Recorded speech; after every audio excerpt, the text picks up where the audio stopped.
No, you can't retire after 3-0. Yeah. So I've got an aggressive Paul Carr-text. Let's see. It was he threatened to retire. Says now I'm good. I'm just gonna call it a season at 3-0. I got a graphic order from him, which was good. Oh, my, really? It was like, hey, make sure you get this together. Wow. Yeah. All right, Paul's coming up. Premier League, week 2. Coming up, or week 2, we should say. Zach Cohen on the U.S. Open. I got my U.S. Open pre-flops that I'm going to talk about here momentarily. Chris Felica on college football week 0 and beyond, whatever else he's betting. And Kelly and I are going to do top overrated and underrated NFL teams today based on season win total, correct? So these are we're going to each pick 3 teams that we feel based on season win total are overrated, 3 that are underrated. That doesn't mean that we necessarily have a bet on all of them, but that was the task. Come up with 3 on each side. That's what I wanted to extend it beyond just what we had bet. Yes. Right? So what other teams do we think could potentially exceed or fall short of their win total the most? Yeah. And now, ladies and gentlemen, the matter at hand. 2 years ago, I casually mentioned on air that here on a numbers game, we were at the South Point at the time, and I mentioned, oh, my God, I had some great sushi last night. It was the best sushi I've ever had.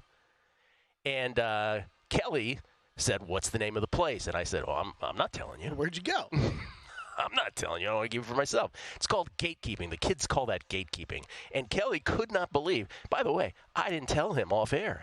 My dear friend Kelly, I didn't tell him. I didn't tell anybody. And so it became a thing. And for 2 years now, we've had nothing but tweets every day. Yep. At least a handful of tweets about what's the place. I'd like to believe that I played it cool on air at first, but then we went to commercial break, and I was like, all right, man, where did you where'd you go? Pissed, yes. Yeah, tell me now. It's just me and you. I wouldn't tell him. I didn't tell Crack. Crack couldn't believe I wouldn't tell anybody. So we were doing these monthly baseball bets. Now we're 2 years forward. We're doing these monthly baseball bets. And a gentleman on Twitter, this was the last day of the Astros June bet that I had at 25-1 and 17-1. And they had to win, and the O's had to lose at night, and the Astros were in this rain delay, and they there was a point in extra innings where they should have lost their game to the Mets, and somehow miraculously they won. But at some point in there, someone said, will you reveal the name of the sushi place if the Astros win this bet for you? And I said, absolutely, I would. And the Astros go on and they win June. And when we came back, I said on air that Monday, I was like, the next day, I was like, okay, we're going to do this with one caveat.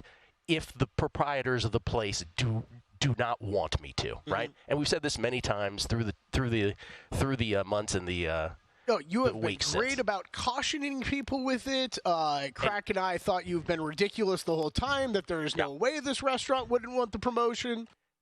I hope you all aren't mad at me. But yesterday we went, and when I say we, I mean I blindfolded Kelly, Matt Brown, and Mike Samish, the co-host of The Handle here weekends at VSiN, threw them into the trunk, Scooby-Doo style. Kelly's tough in the trunk with these guys. They don't know where we went, and we went to the place, and I explained all of this to them, right? They didn't know. I was just the quiet guy there with a couple of my buddies, right. One of my brother and a buddy there. I didn't really say much, and so I explained everything to them. They did a little translation thing to the proprietors, and they requested respectfully that I do not give out the name of the place. And Kelly, and by the way, here's Matt Brown tweeting this morning. Matt Brown, we did not ask him to tweet this, by the way. He went ahead and did so himself. I, Matt Brown, this is like an affidavit. I, Matt Brown, can certify the below to be truthful and accurate. Bullet points, sushi place does exist. Second, as good as advertised. Third, limited number of seats. Fourth, what does he say here? Spreading the word was asked about, and the very gracious owners, and they were very gracious, they came over multiple times, said they were at capacity, and they just would respectfully ask that I not do that. And I can second or third this. I don't know if I fully believed it was. I don't want to say I didn't believe you, but it was. You didn't believe me. You needed to see it first, where it's like, oh yeah, no, Gil's right. This is small. I mean, what were there? There's a sushi bar with like 4 seats. and, 4 tables maybe? Something like that, yeah. Something like that. And you also did it. When something like this happens, the hype usually outweighs the result, and you would say? It was awesome. It was great. It was amazing. We had a great time. Yeah. Great people, great food, great times all around.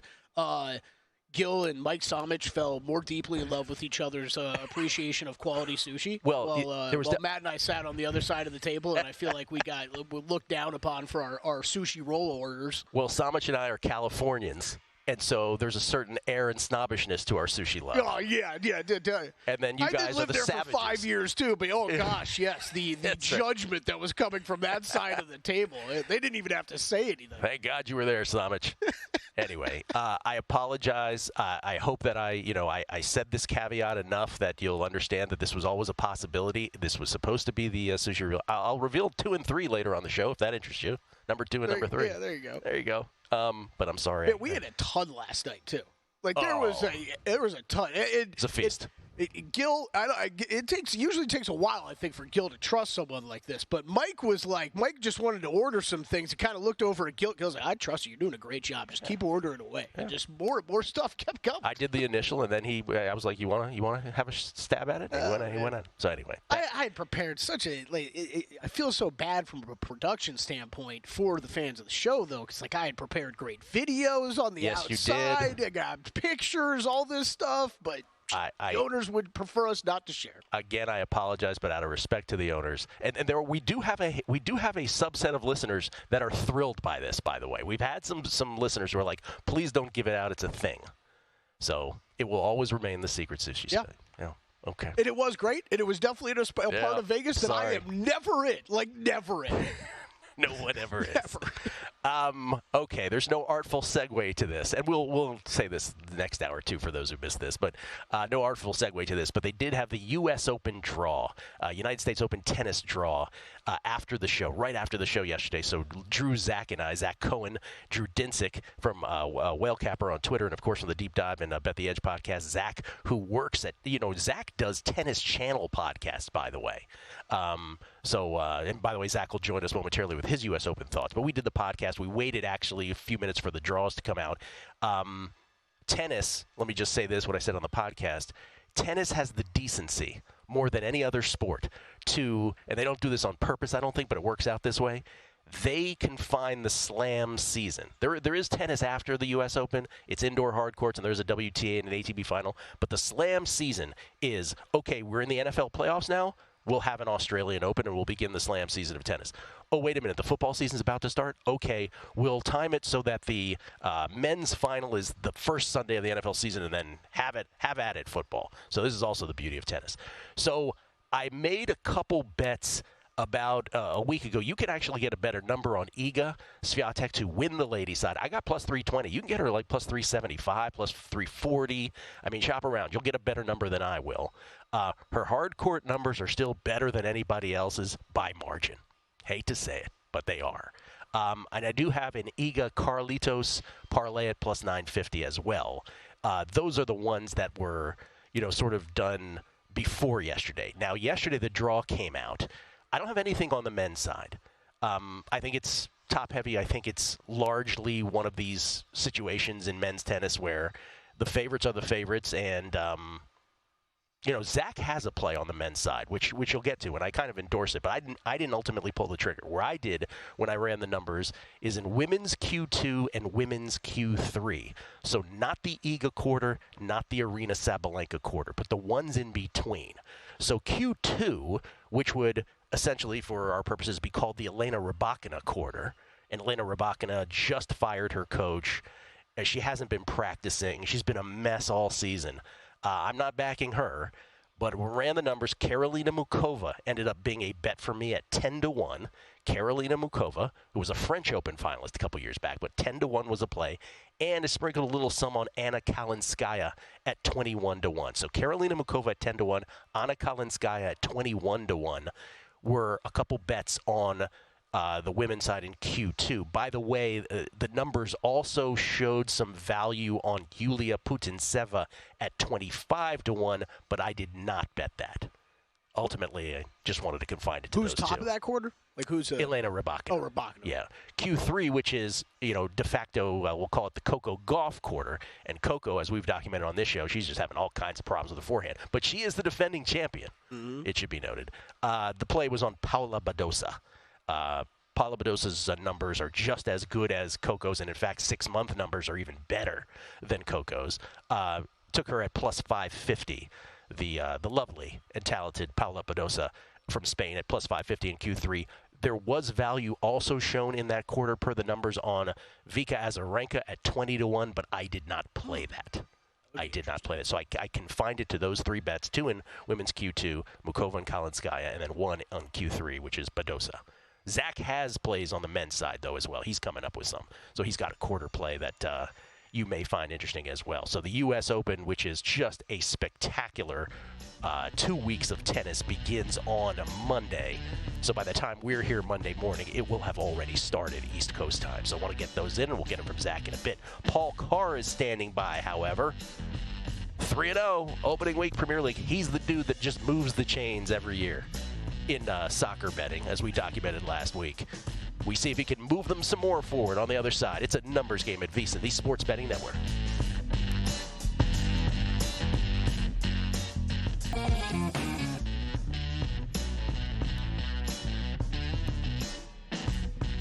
A numbers game on VSiN, the Sports Betting Network. Back on a numbers game, live at Bar Canada at the D. It's Gil Alexander. It's Kelly Bidlin. The natives are taking it okay, by and large. Generally speaking. Some angrier than others. By the way, if you missed episode 1 of Circus Survivor, the quest for $9.2 million, you got to check it out. You can watch it now at VSiN.com. 5-part docuseries taking you inside the high-stakes world of the annual Circus Survivor contest. As you follow the contestants, they make all-or-nothing picks, as you know, all year long over the 2023 NFL season. Going behind the scenes of the world's largest legal betting contest. Several VSiN hosts, by the way, make appearances along the way to offer their advice. A whole bunch of Stormy in episode 1. She's fantastic.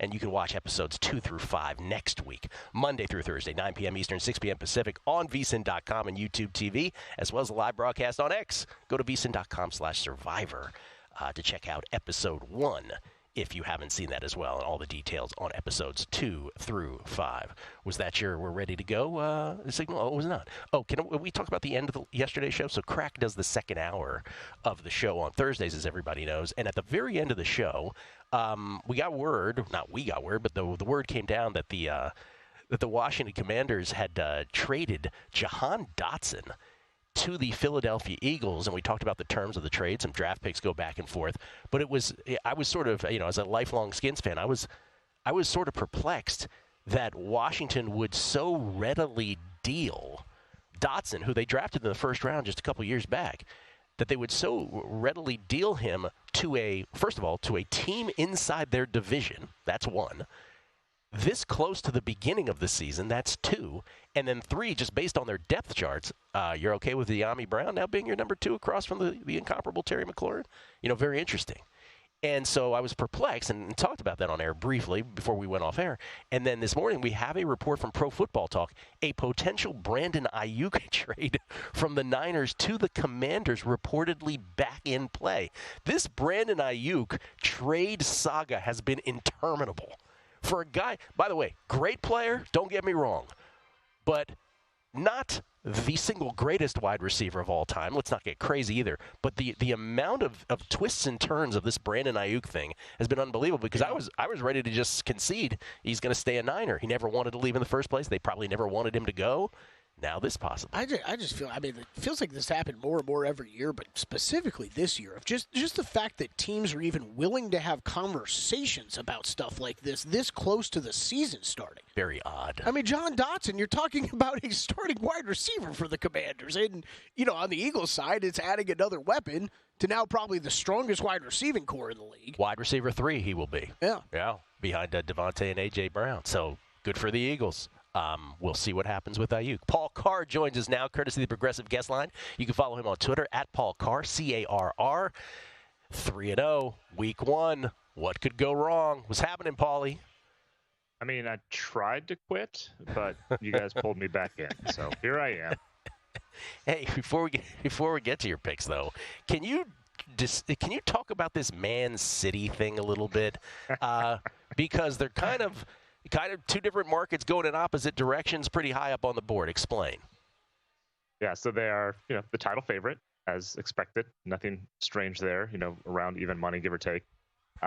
But if you look at the relegation odds, they are 10th-ish, give or take, plus 800 to be relegated. And this has been bet down by about half over the last week or so. They were plus 1,500, more or less, vary a little bit across the books, but in the plus 13, plus 16, plus 1,800 range a week or two ago. And the reason for this is completely not on the field related, because City is the best team in the league, or second best, depending on how you feel about Arsenal. But this specter of point deductions has been hanging over City for a year and a half. They were charged with 115 breaches of the Premier League's, basically their financial rules. 115? Yeah, yes. Just 115. At 112, were they like, oh, it's still okay? Right, yeah, once you get over 112, I mean, come on, it's serious. So, and there have been some leaks that people are saying, oh, they might get, kicked out of the league or deducted, 60 points or something ridiculous that would be a de facto relegation. I have no idea. I mean, I don't have inside information or anything. I have a hard time believing the Premier League would do that to a champion or a really good team, a title contender. They deducted points from Everton and last year, but Everton was not a threat for the title. And so they've done it before, but it's usually like middle of the pack or lower half teams. So, but it's funny just to look at the odds. Plus 800 to be relegated, plus 120 or something to win the title. I mean, it's weird. I always go when I hear something like this. I always go to, okay, what's the American equivalent of this? Yeah. All right. This is like if the San Francisco 49ers, right? You got to pick a contender, right? One of the top 2 or 3. The San Francisco 49ers committed 115 off the field salary cap violations or something, right? Yeah. And then the season was permitted to begin with the Niners playing. Right. And then, 4 or 5 weeks in, they're like, I'm sorry, you guys, you're done. You can't play. Yeah, we're taking your wins away. It's regardless of how you feel about what has or hasn't happened, like the way the league has handled it is terrible. Like you can't be deducting points mid-season. I mean, can you imagine if, like college basketball, for example, if KU, the middle of the season, they're like, yeah, we're taking away all your wins. You're not going to the tournament, and you're in the Sun Belt next year. Yeah. So good luck with that. That's right. At least we have the decency in this country to retroactively 15, 20 years later take away your titles. That's right. Yeah, we're we may take a decade. We'll get it right and punish kids who were barely alive at the time. Yeah, we're so much smarter, huh? Yeah, the college basketball example is that that's probably the closest equivalent to some a college program. Because there's somewhere to go down. Right, because there's somewhere to go down. Yeah. But it doesn't factor in the name value. I guess that's the part, Paul, where I'm like, is something really like this going to happen to Man City? Like it would be like the Dallas Cowboys being punished, right? Yeah. People would I'd be freak surprised. I mean, you hear people say in college sports a lot where KU gets away with something, but Oklahoma State gets slammed for something similar. Which there's always a kernel of truth to it, and I think there's something to it here. But who knows? The Premier League's just handling it terribly. All right, Paulie, 3-0 to start the Premier League season. No pressure, just trying to keep the undefeated season alive. What do you got? Yeah, don't screw it up. Well, all right, we're going to start with. If anyone who's listened to me for the last couple of years could almost predict this one, but I'm taking Brighton to win at home against Manchester United. Brighton is my favorite mid-major, I guess you'd call it, and Manchester United's been one of the top teams from a brand perspective that I like to bet against because they've been pretty terrible relatively the last couple of years. So I'm just taking Brighton to win at home against United at plus 150. Brighton rolled Everton in the first game, helped out a little by an Everton red card. Manchester United looked pretty good. They had to get a late goal to beat Fulham, but I think that was more about Fulham just not being that good. I think they'll be in kind of the relegation scrap this year. Brighton's at home. It's their opener. They've got a better midfield than United does with a lot of kids. They're always bringing kids through that, like, where'd this guy come from? Then they're selling him for $50 million to somebody else. It's like remember the Broncos would just plug running backs in? Oh, yeah. About 20 years ago. Oh, yeah. There's Mike Anderson and Tatum Bell and Ruben Drones and all these guys that are just Ruben Drones won me a fantasy league. I was like, who was the guy? And then you said his name, Ruben Drones, yeah. Yeah, so Brighton's kind of like that in the midfield. They just bring these kids in, and they're great. So I'll take Brighton to win this one. All right, Brighton wins. Wouldn't be official Paul Carr 3-pack without a total or two. What do you got with totals? Yeah. Got a couple totals here. I'll start with Southampton, Nottingham Forest, over 2.5. I sent you minus 115 last night. I saw it at minus 105 this morning, so you can get a better price on this. Southampton lost 1-0 to Newcastle, but that was just a weird game where Newcastle got an early red card, and you can pretty much throw that game out from a what did we learn perspective. But Southampton's defense wasn't that good in the championship last season.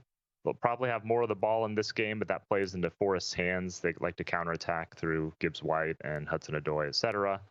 And this is a game both teams will think they can win. These are two teams expected to be fighting to avoid relegation. So I think this will be a pretty open game. So over 2.5, minus 115, or you can find a better price out there now. All right, and another over 2.5 in another game. Crystal Palace West Ham over 2.5 at minus 130. West Ham the last few years has been very conservative under manager David Moyes. Not so much in the opener.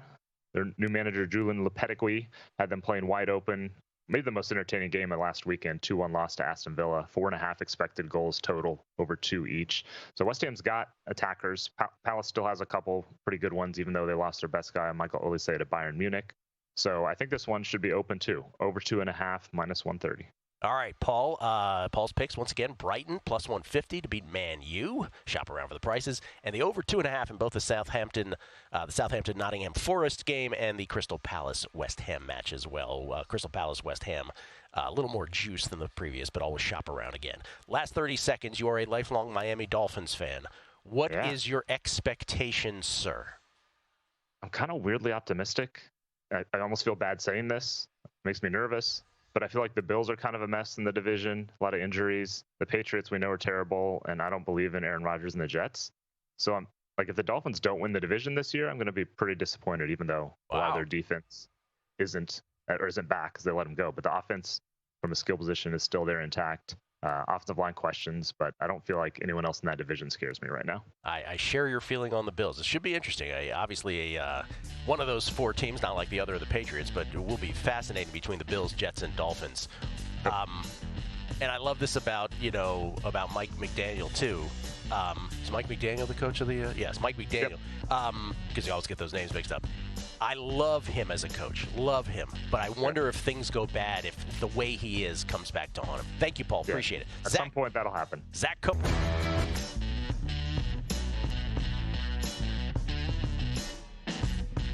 A numbers game on VSiN, the sports betting network. Back on a numbers game. It's Gil Alexander. It's Kelly Bidlin. Cavalcade of tweets begins. We get tweets at Beating the Book. Zach Cohen standing by.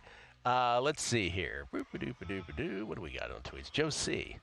Sushi spot. Oh no, I can also confirm. Very limited seating, very reasonably priced, very good sushi coming from someone that lives in SoCal. Hashtag a numbers game. Joe was the we had to send Joe out on a recon mission earlier, so he knows as well. Teasers and players.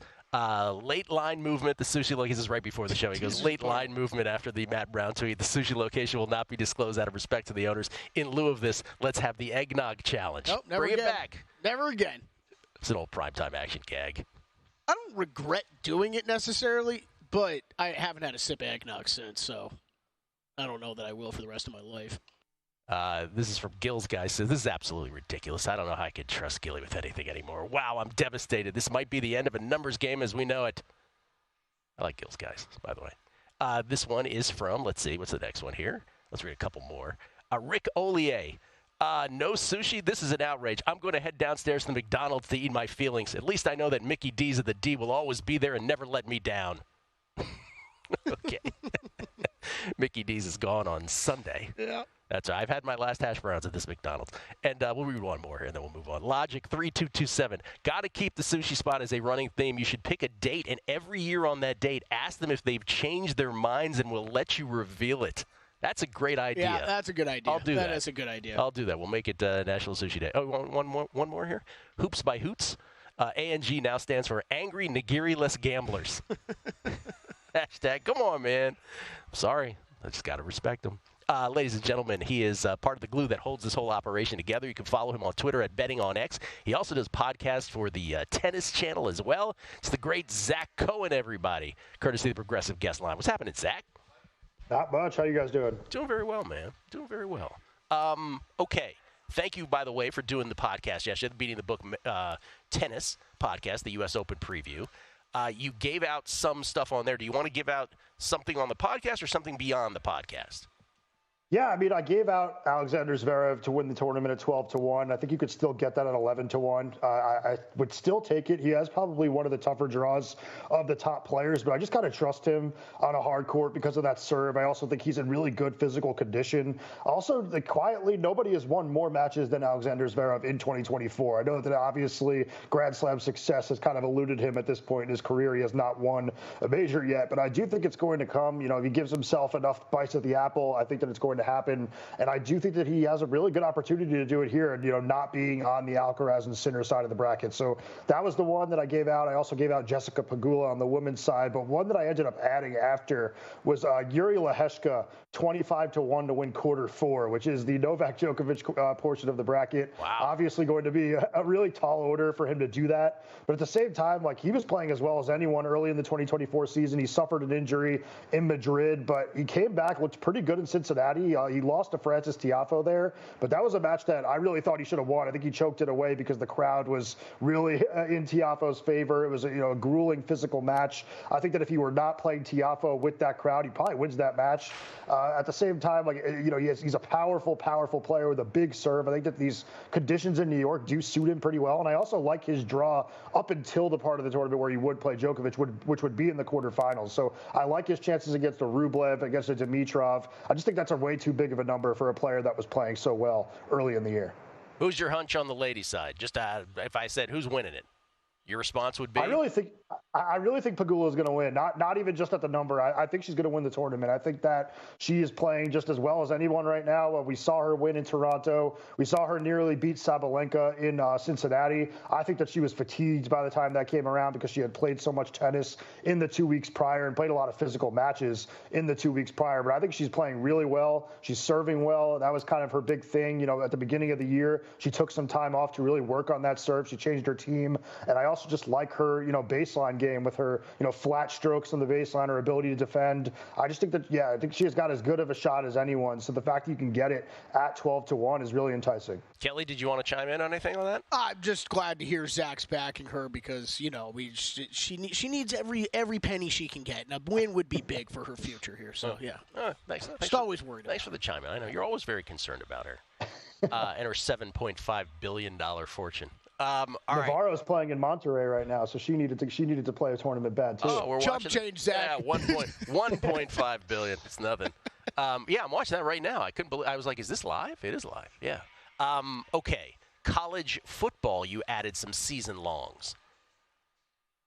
Yeah, so I had what I put in the guide. I have a bunch of futures in the guide. So if you still have not downloaded that, there's a lot in there that you are going to see. I believe we have 50 plus best bets from all of our VSiN hosts and analysts. So still plenty of reasons to download that. But I added 5 plays on the website with the one that I'm probably most excited about being SMU over 8.5 wins at plus 120 odds. I think that I saw a lot of people are really high on SMU, especially people that we work with. But I'm starting to drink that Kool-Aid now too. I just think it's a team that returns most of the talent from last year. I think that there's going to be 15 players with starting experience back from last year's team. It was a team that was 14th in the nation in EPA per play on offense, 8th in the nation in EPA per play allowed on defense. And I just don't really think that the jump up from the AAC to the ACC is as big as people think, especially with their schedule. I just think that, they're going to be playing their toughest game will be at home against Florida State. They play a road game against Louisville. Those are really the only 2 games that when you look at their schedule that you could really see them losing, and they would have to lose 4 games for this play not to hit. So I just kind of look through these schedules and look for, losable games, and I just don't really see it with SMU. I definitely don't see 3. So the fact that it's available, at over 8.5 at plus money, I think that's a gift.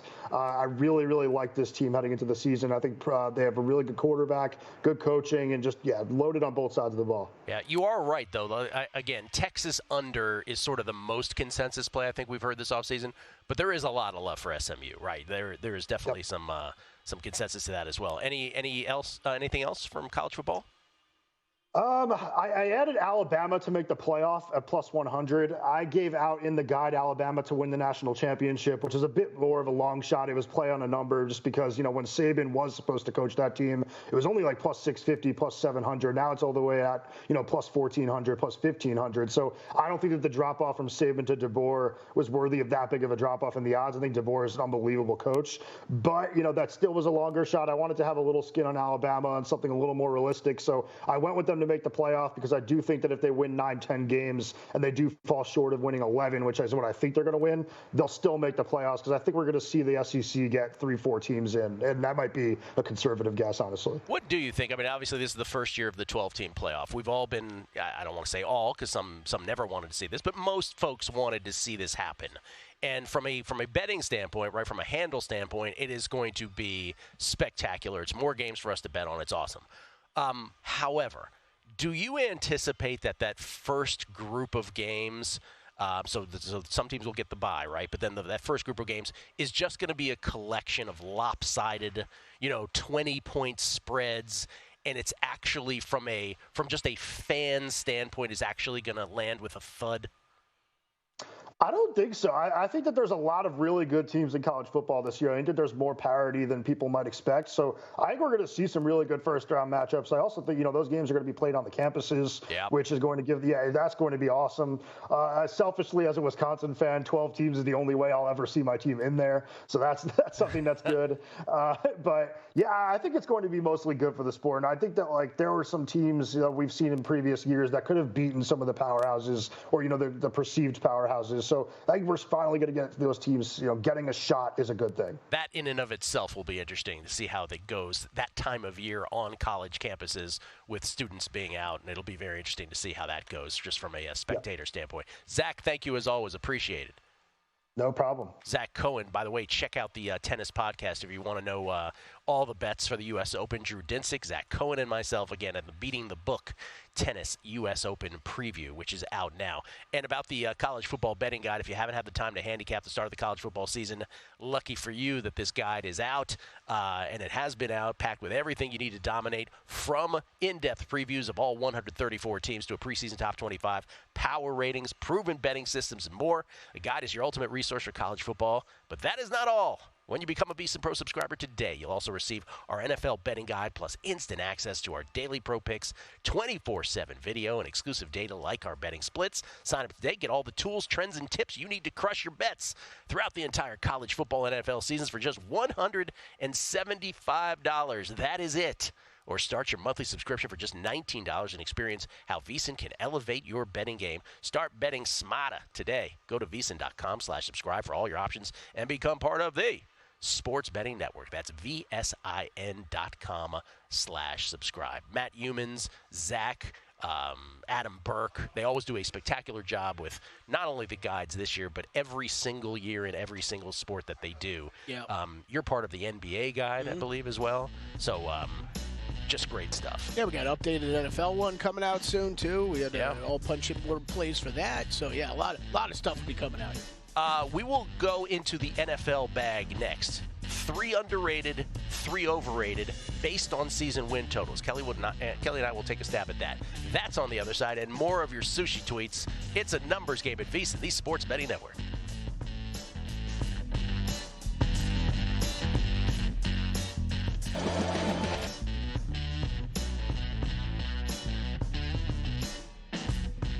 A numbers game on VSiN, the Sports Betting Network. Back on a numbers game, live from Bar Canada at the D. It's Gil Alexander. It's Kelly Bidlin. By the way, I neglected to give out my 2 tennis picks yesterday on the show.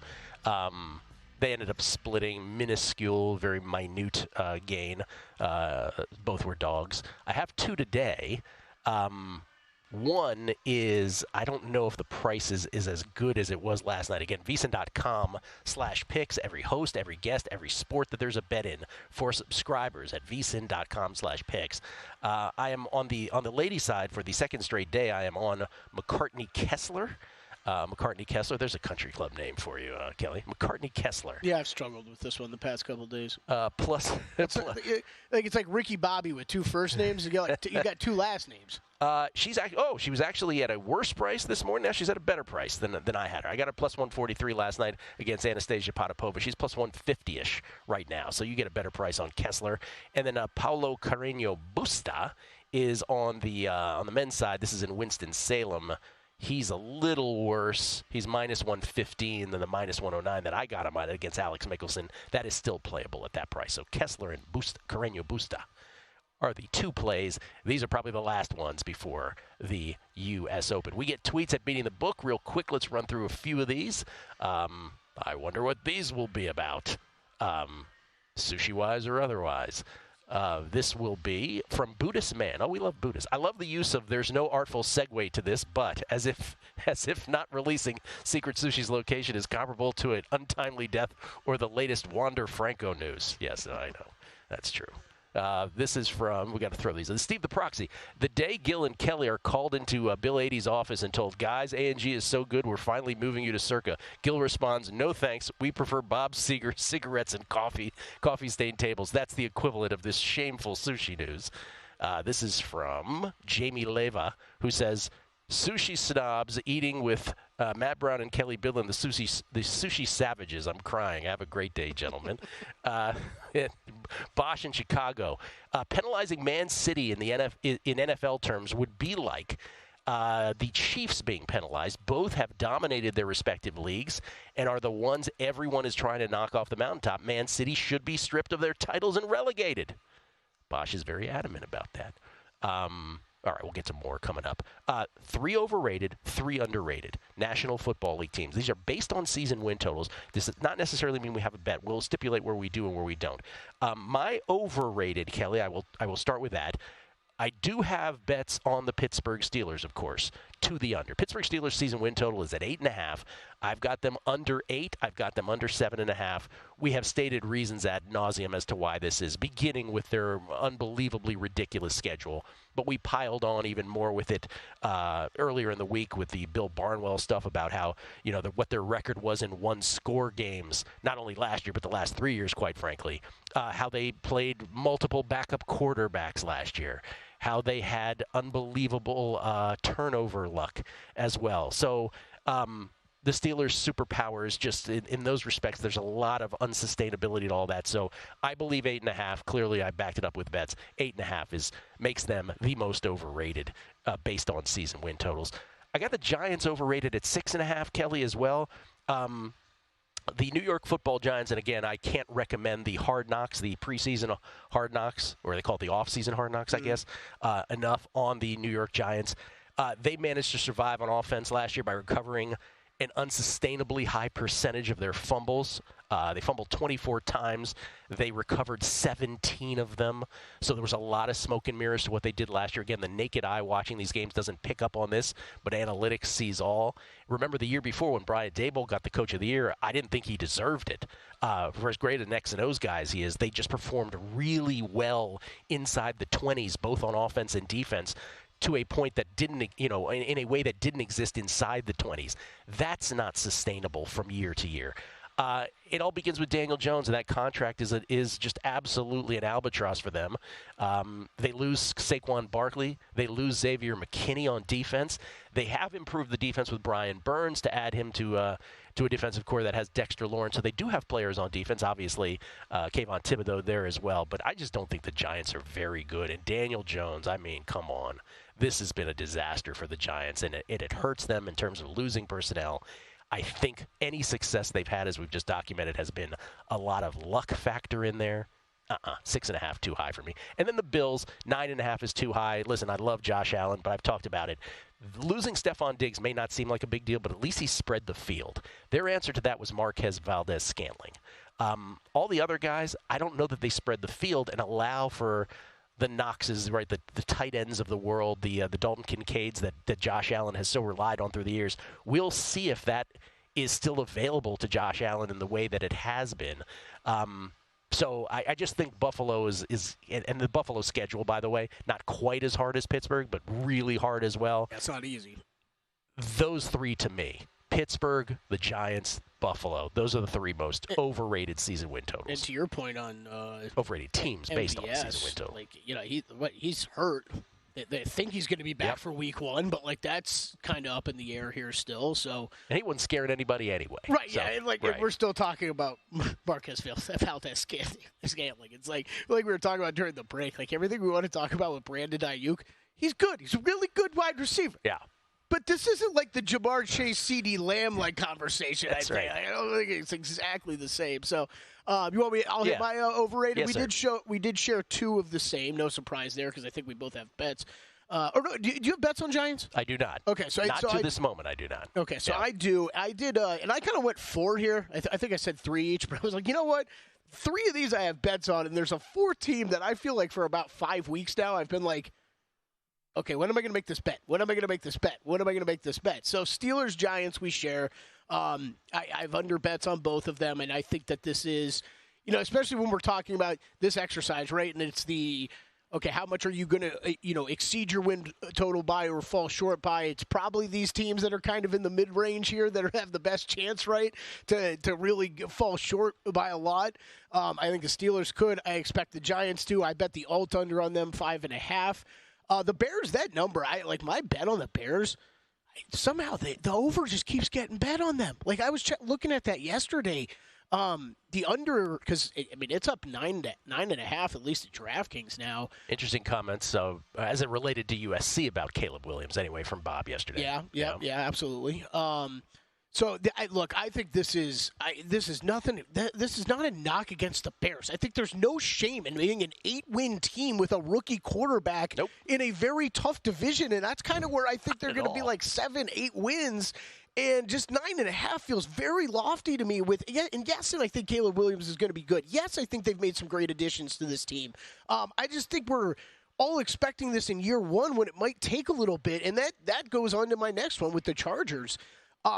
I think everybody who scored a touchdown for them in the past 8 years, roughly, Gil, has been traded off of this team. So I'm really interested to see who steps up for them.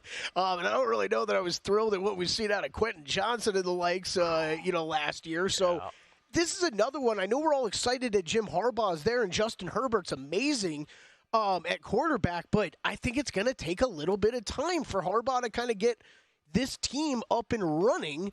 Now, where they benefit from is they're in an easier division, right? And schedule's easy, yeah. Maybe they can pick on the Broncos and Raiders a bit.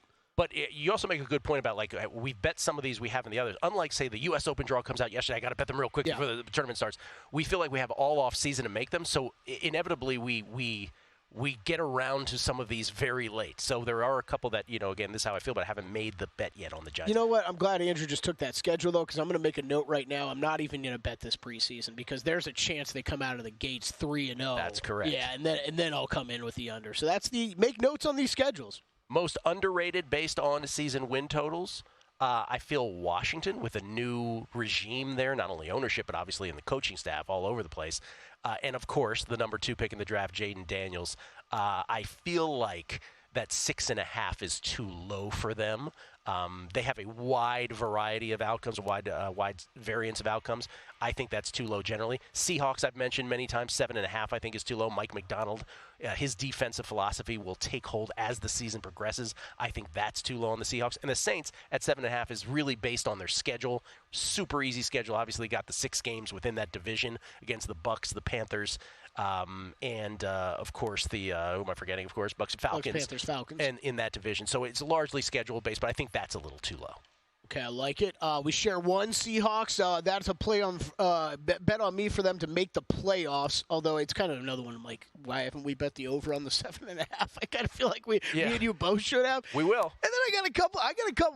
I think the Texans, man. I think their ceiling is extremely high. Maybe their floor is a little lower than where I think it's at. But man, 9.5. I think they could soar over. And Cardinals, watch out, man. I think Kyler Murray and that offense is going to be humming along. If that defense can can be halfway decent, I think watch out for the Cardinals. Seahawks have tackled two different ways. One, I bet Mike McDonald to win Right, me too. Coach of the Year, and I think the Seahawks will get there as the season progresses, so I can wait on the Seahawks, bet them in season, and adjusted season win total over. We'll come back. Chris Felica on college football, week 0 and beyond. More college football bets from him. It's a numbers game at VSiN, the Sports Betting Network. Don't wait until fall to start betting the NFL. Get a jump start now with the VSiN NFL